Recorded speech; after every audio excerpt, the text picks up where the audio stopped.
ওয়ালাইকুম। দেখেন ভেন্ডি সব খাওয়াইছি, এই ভেন্ডি কাট দিয়া এই যে ফ্রিজার করছি, পুরো বছর খাইতে পারবো।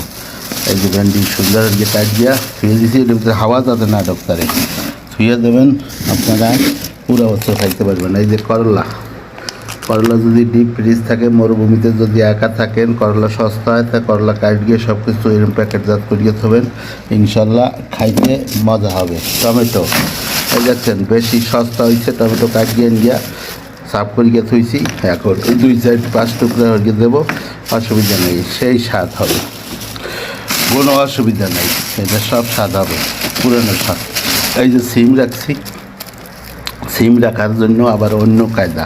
যেমন সিম রাখতে হইলে পয়লা গরম পানির ভিতর দেবেন, গরম পানি দিয়ে সাফ করিয়ে গরম পানির ভিতর দেবেন, উমা গরম হবে, তারপর শুকাবেন, শুকাইয়া তারপর প্যাকেটজাত করবেন, তাজা স্বাদ পাবেন। 1 বছর পরেও ডিপ ফ্রিজেতে বাইর করবেন, তাজা স্বাদ, স্বাদে কোনো অতুলনীয়, কোনো স্বাদ কম হবে না ইনশাল্লাহ। টমেটোর ব্যাপারে ওইরকম গলবে, সেই একরকম স্বাদ পাবেন। দেখছেন টমেটোর কালার, দেখছেন কত সুন্দর টমেটো পাইছিলাম সস্তা, মাজা টানছিলাম, আমি এখন এই যে ধুয়ে দিছি এখন সুন্দর, এই যে সুন্দর, আপনারা এখন খাইতে পারবেন পুরো বছর করিয়ে। যাদের সিজনে পাওয়া যায় না, যারা সৌদি আরবে আছেন, আর সিজনের দাম বেশি কম, আর সিজন গেলে পর এই বাইরে কেজি খাবেন।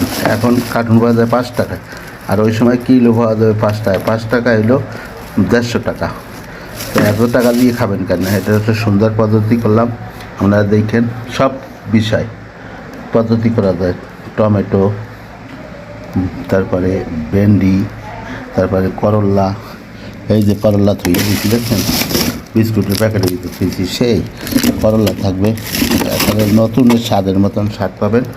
আপনারা একবার থুয়ে দেখেন, মরুভূমিতে যারা আছেন থুয়ে দেখেন, তাদের অনেক উপকার পাবেন। ডিপ ফ্রিজে রাখতে হবে, সাফ করিয়া শুকাইয়া তারপরে কাটিয়া, তারপরে যাতে আর ধোয়া না লাগে ধুয়ে দেবেন। 10 মিনিটে থাকবে, এইরকম 10 মিনিট থাকবে, যেমন একটার সাথে একটা মেলবে না, দেখছেন একটার সাথে একটা মেলে না, খুব সুন্দর খাইতে পারবেন। একবার থুয়ে দেখেন, আপনারা একবার থুয়ে দেখেন, আপনারা বুঝবেন যে ডিপ ফ্রিজ থাকলে একবারে কিনিয়া কাটিয়া সাফ করিয়া শুকাইয়া, হালকা একটু পানি থাকবে না গায়ে, পরে প্যাকেটজাত করবেন, খুব সুন্দর হবে। ওকে, ধন্যবাদ। ভিডিওটা ভালো লাগলে সবার কাছে শেয়ার করিয়ে দেবেন।